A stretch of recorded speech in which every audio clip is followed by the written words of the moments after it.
అందరికి షలో ప్రార్థన. మహాగణుడ, మహోన్నతుడ, సర్వాధికారి, దయామయుడ, కరుణామయుడ, ఆలోచనకర్త, అద్వితీయుడ, యుగయుగములు జీవించుచు ఉన్న తండ్రి,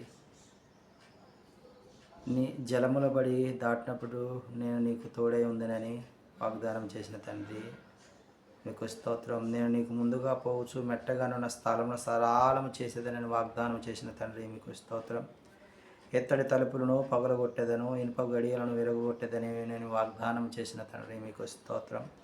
అంధకార స్థలములలో ఉంచబడిన నిధులను, రహస్య స్థలములో మరుగైన ధనమును నీకు ఇచ్చేదని వాగ్దానం చేసిన అదనాయ మీకు స్తోత్రం. ముదిమి వచ్చు వరకు నిన్ను ఎత్తుకొని వాడను, నేను తల వెంట్రుకలు నెరవి వరకు నిన్ను ఎత్తుకొని వాడను నేనే అని వాగ్దానం చేసిన అదనాయ మీకు స్తోత్రం. నేను చేసి ఉన్నాను, చంక పెట్టుకుని వాడును నేనే, నేను ఎత్తుకొని రక్షించువాడును నేనే అని వాగ్దానం చేసిన తండ్రి, మీకు స్తోత్రం. ఇటు వాగ్దానాలను మేము స్వతంత్రించుకునేలాగున మమ్మల్ని బలపరిచి నీ జ్ఞానంతో మమ్మల్ని నింపుచున్న విధానం బట్టి నీకు వేలాది స్తోత్రాలు చెల్లించుకుంటూ ఈ మా మనవులను మా రక్షకుడి విమోచకుడు యెషూవా మెస్సీయ నామమున అడిగి పొందుకుంటున్నాం తండ్రి, ఆమేన్.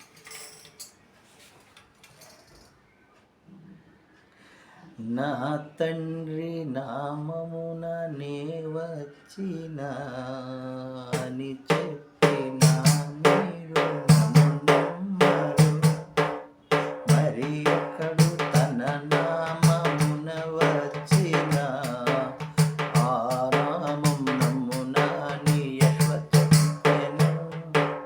నా తండ్రి నామమున నే వచ్చి అని చెప్పిన మీరు నన్ను నమ్మరు, మరి ఒకడు తన నామమున వచ్చిన నామం నమ్మునని యెహోవా చెప్పెను.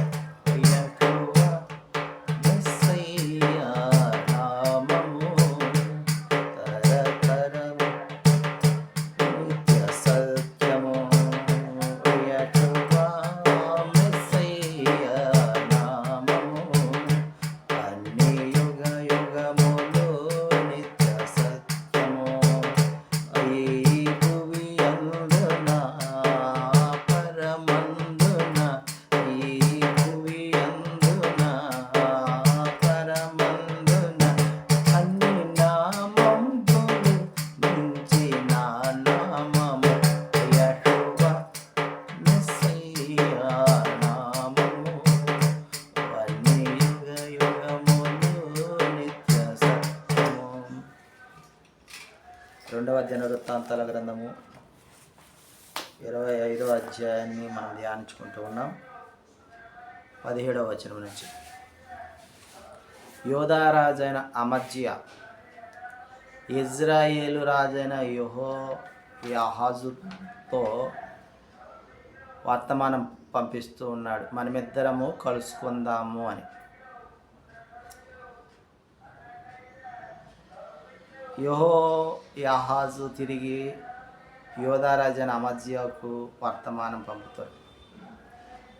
నీ కుమార్తెను నా కుమారునికి ఇమ్మనగా, అంటే ఈ విధంగా, అంటే ఒక దుష్ట మృగం వచ్చి ఆ యొక్క ఆలోచనను తీసివేసి చెడగొట్టి ఏదోమీయులను నేను గెలిచాను, ఏదోమీయులను నేను ఓడించాను అని నువ్వు అనుకుంటున్నావు, నువ్వు ప్రగల్భాలు పలుకుంటున్నావు అన్న రీతిలో, ఉపమాన రీతిలో మనం కలుసుకోకుండా ఉంటేనే మంచిది అని తిరిగి వర్తమానాన్ని పంపితే, యావే ఎలోహిం వారు ఈ యొక్క మాటను అమజ్జియా గుర్తించకుండా, ఎందుకనంటే ఈ జనులు ఏదోమీయుల యొక్క దేవీ దేవతల యొద్ద విచారణ చేస్తున్నారు.